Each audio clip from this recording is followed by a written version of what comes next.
皆さんこんにちは。好奇心 TV です。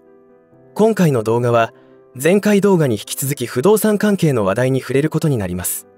今までもマンションや集合住宅に関連したコンテンツを作成させていただいておりますが、多くの方の関心を集めていました。多くの方の関心事とは何かというと、コメント欄から推察するに自己所有派と賃貸派、戸建て派とマンション派、それぞれが考える今後の不動産事情がどうなっていくかについてだと感じています。それぞれにメリット、デメリットがあるし、個人の好みや人生観という問題もありますから、一概にどちらが良い、悪いの問題ではないのですが、今世界中で起きている想定外の出来事によって、どんな立場をとっていてもリスクが浮上してきています。この動画ではどちらがいいという議論ではなく、マンション派にとって何とかなっていくだろうと思われていた管理費や修繕積立金の高騰が、深刻な問題として現実的になってきたので、情報をシェアしていかなければならないと思い動画を作成しました。そこでこの動画では、1、住宅ローン破綻件数が加速する要因、2、これから降りかかる試練とは、3、人生設計の見直しの必要性、という流れで話を進めていこうと思います。今回の動画を作成するにあたり、5年ごとに行われている国土交通省によるマンション総合調査結果と、マンションの修繕積立金に関するガイドラインを参考にさせていただきました。5年ごとというと、令和5年度に調査が行われ、その調査結果はおそらく2024年、令和6年4月に公表されるということになると思いますが、日々状況が悪化の一途をたどっている現状では、いち早く動向を予想し対策しなければ、もしかすると椅子取りゲーム、ババ抜きという表現がぴったりな事態に陥るかもしれません。マンション管理費や修繕積立金の問題などは、昨日今日出てきた問題ではないのですが、ここに来てしっかり向き合う必要が出てきたと感じています。この動画がすでにマンションを所有している、もしくはこれから購入を考えている人にとって、今後の対策、検討材料としてお役に立てればと思います。ぜひ最後までご視聴ください。このチャンネルでは、自分や家族の身を守るためにできることや、日本人がこれ以上騙されることがないようにするための情報を発信しています。チャンネル登録がお済みでない方はぜひチャンネル登録をお願いします。そしてこの動画に共感できましたら拡散の協力をお願いします。さて、今回のテーマについては、不動産ローン破綻という問題だけにとどまりません。というのは、今まで作成したマンション関係の動画では、一定以上の資産を持った経済的優位に立っている方にとっては、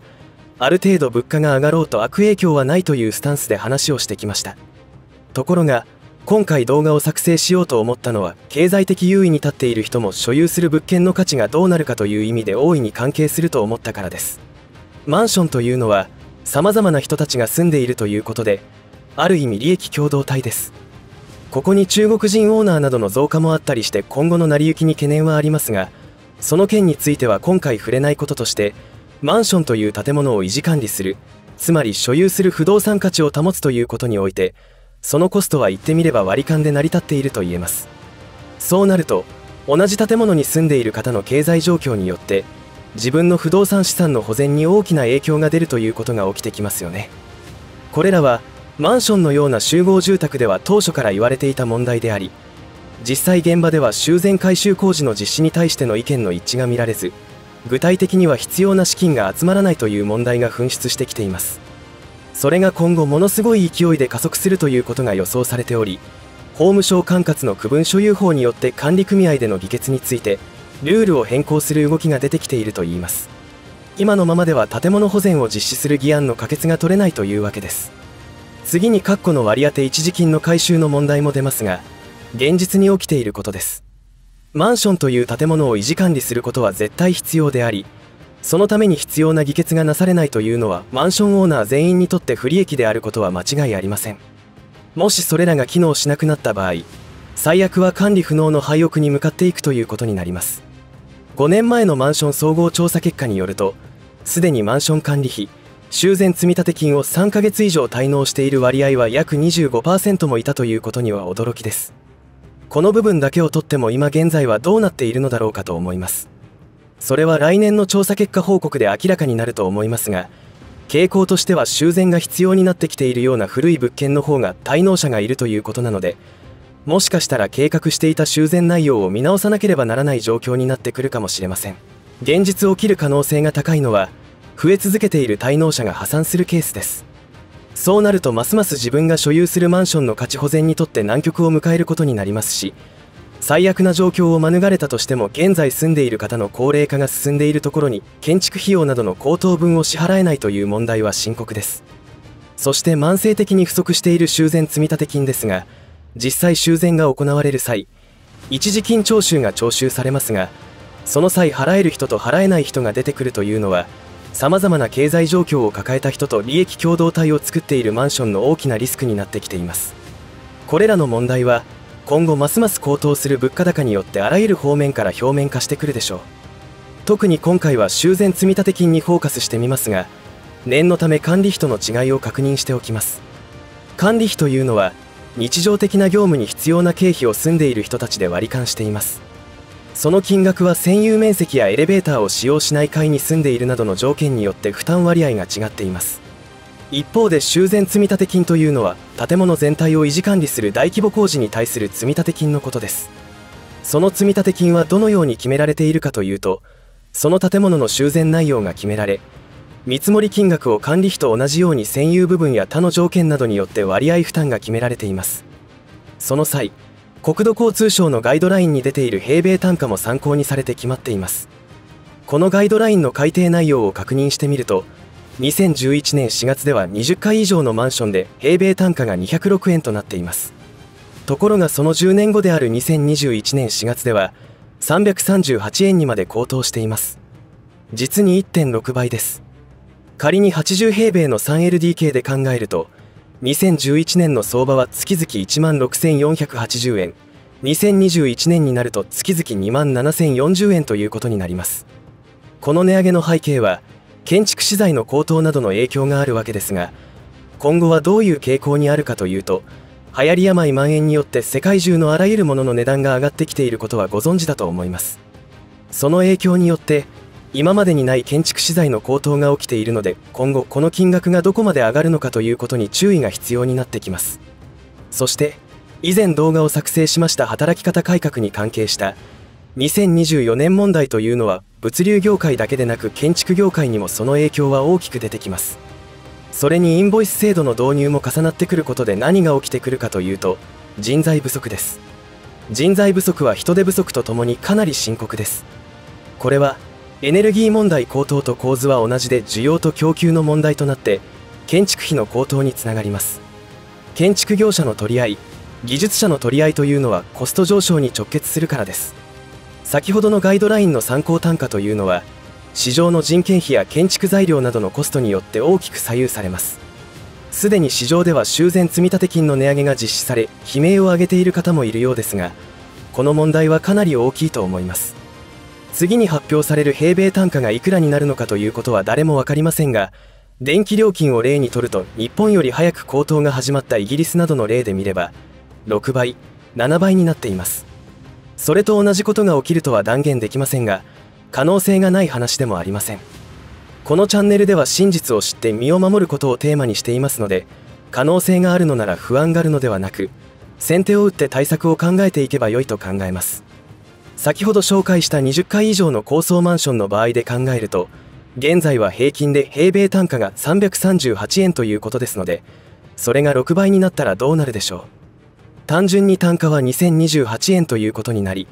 3LDK80 平米の家での修繕積立金は月々16万2240円という驚きの数字になります。そんなめちゃくちゃなことは起きないという声が聞こえそうですが、では3倍ならどうでしょう。8万1120円になります。では2倍ならどうでしょう。2倍の場合5万4080円になります。それに加えて管理費も高くなります。まもなくレギュラーガソリン価格も1リットル200円を突破すると言われていますし、それに伴って宅急便などの送料もさらなる値上げが実施されることは間違いありません。ロトウの紛争が落ち着けば元通りになるだろうとお考えの方がいたとしたら楽観的すぎます。ロが戦っている相手というのはウではなくグローバリストだということがここ最近の動きによって明らかになってきました。ということは、多くの人たちが考えているように簡単に集結するとは考えにくいと私は考えています。そしてこのチャンネルで何度も取り上げている世界経済フォーラムが掲げるグレートリセットという目標は何だと思いますでしょうか。表面上は耳障りの良いことを並べ立てていますが、世界全体を共産化、全体主義に向かわせようとしています。つまり個人は資産を持つ必要がない、持たせないという動きがあるので、そうせざるを得ない状況を作り出してくるでしょう。これらはもはや陰謀論ではありません。彼らは数十年もかけて各種注射を世界中の人々に打ちまくってきています。真実を見抜いていた人たちはずっと前からいて、まさに世間からは変人扱いされていたわけですが、ここに来てあらゆる業界からの内部告発によってその裏付けが取れ始めています。今世の中で起きていることは人為的なものであり、私たちが考えるような甘い世界ではなく、人の命など何とも思っていない人たちによって彼らの目標の実現のために加速度を増しています。なぜこのような話をしているのかというと、こういった背景について情報がない人にとっては、今回取り上げたマンションの修繕積立金の高騰予想について政府が介入して抑えるだろうとか考えると思います。ところがその政府も世界経済フォーラムの目標に向けて動いているのは連日の報道を見てもわかる通りです。もはや国民の幸せを願っている政府ではないでしょう。 G7 の広島サミットで平和の実現に結束するのではなく、ゼニガスキー大統領を招いて戦争を長引かせることに力を結集しています。狂っているとしか思えません。そういった実際起きている一つ一つの事実、出来事を組み合わせて仮説を立てないといけません。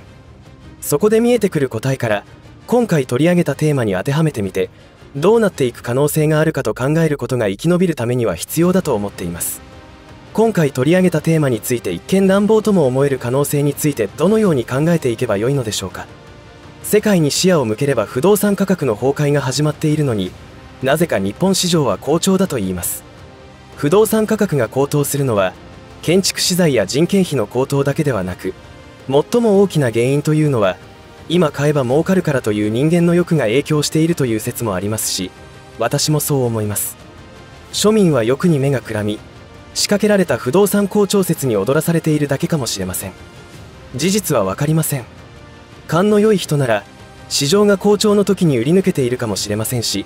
どうするかを自分で考えなければならないでしょう。置かれている状況というのは人それぞれで、正解というのはその方にとってのベスト、ベターなものを選択するしかありません。